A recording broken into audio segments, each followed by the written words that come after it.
Yeah, so the reason I was referring to this is regarding the issue of anti-fragility and the importance of being anti-fragile. So for those people who aren't aware about anti-fragility, is basically, in a nutshell, it's the means to be able to not be attacked by the matrix or whatever you want to call it, and being able to be autonomous of your financial health and being able to do what you want to do, basically. And that doesn't mean you necessarily do anything bad ethically, but you may just want to be autonomous with your money and not being able to be shut down.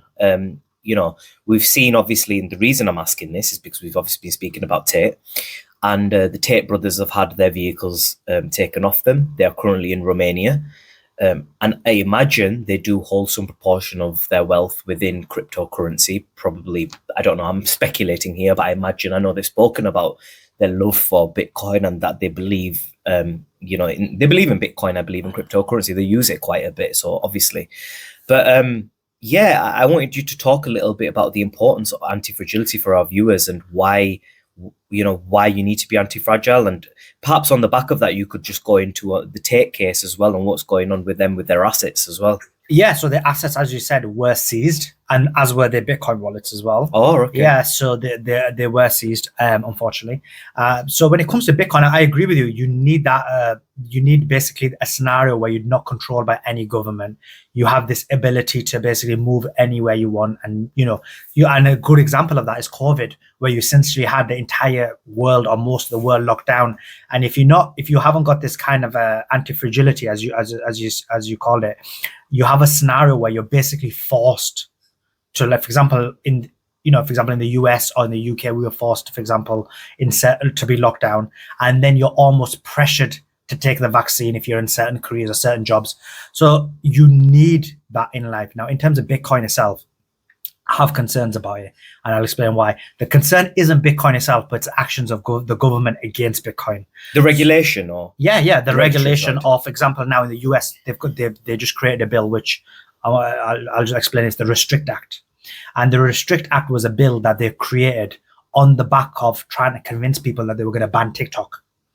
But essentially, when you read the bill, it was, first of all, another example of the matrix, as you call it, or we call it the deep state, because there was going to be mass surveillance as per what you had in the past in terms of Section 702 and, Bush and Cheney when they did the retroactive surveillance of the American population or the American people. But this bill itself, it was going to cause surveillance, but also in it was the ability to criminalize the use of any kind of digital currency that goes against the United States digital currency. Wow. Or the digital market. And so essentially it was a coveted attempt to put into policy an opportunity to basically take out Bitcoin when they want to, and crypto. I think it's good. I think it's extreme. I'm not a Bitcoin maximalist. Like, I have some people, and I've noticed this, which is I have a different philosophy with Bitcoin, but some people out there, if I'm not sure if you've spoken to people who are Bitcoin maximalists, some of them are related to me, some of my best friends, they believe in Bitcoin the same way, in the same sort of passion that a person believes in a religion. For them, it's more of an ethical principle due to Bitcoin's lack of the ability to be able to control Bitcoin. And I believe that Bitcoin is going to play a vital role in the future, because I think we will eventually see the rolling out of central bank digital currencies across the world. As the central bank digital currencies get rolled out, I imagine China will probably be one of the first countries to implement it. And then that allows them to be able to control and be able to shut off, per se, wallets or whatever the means in which they implement it. That remains to be seen, but will have a substantial amount of control over people's finances.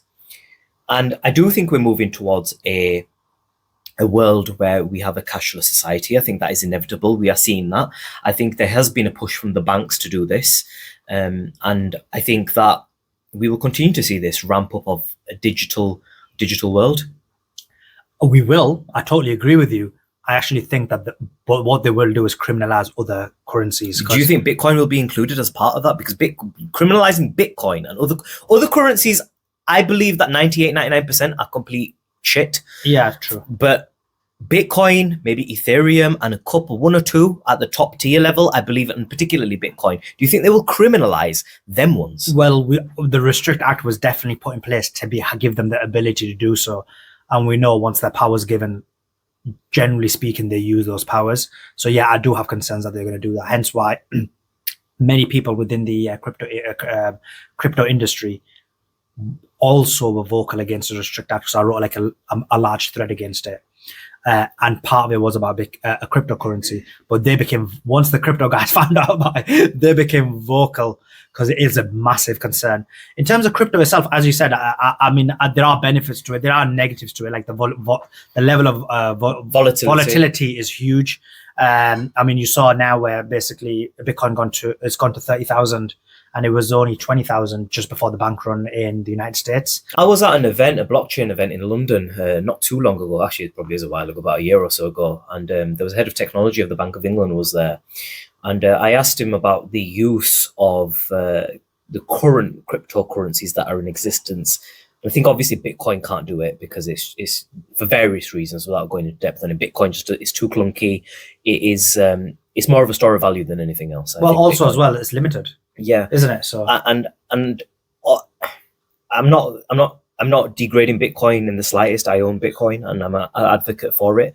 But I think for this sort of thing, it has to be another cryptocurrency in my estimation. And my question was mainly predominantly around Ethereum, because Ethereum remains the only cryptocurrency that has been able to progressively develop itself to fit, let's call it the narrative, i.e. the climate change, with climate change going on and it's massive carbon use and so on and so forth, and they've moved to with the proof of stake element and all that.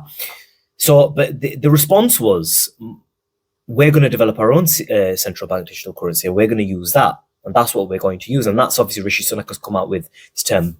What was it? Britcoin, and so they are trying to. I think the world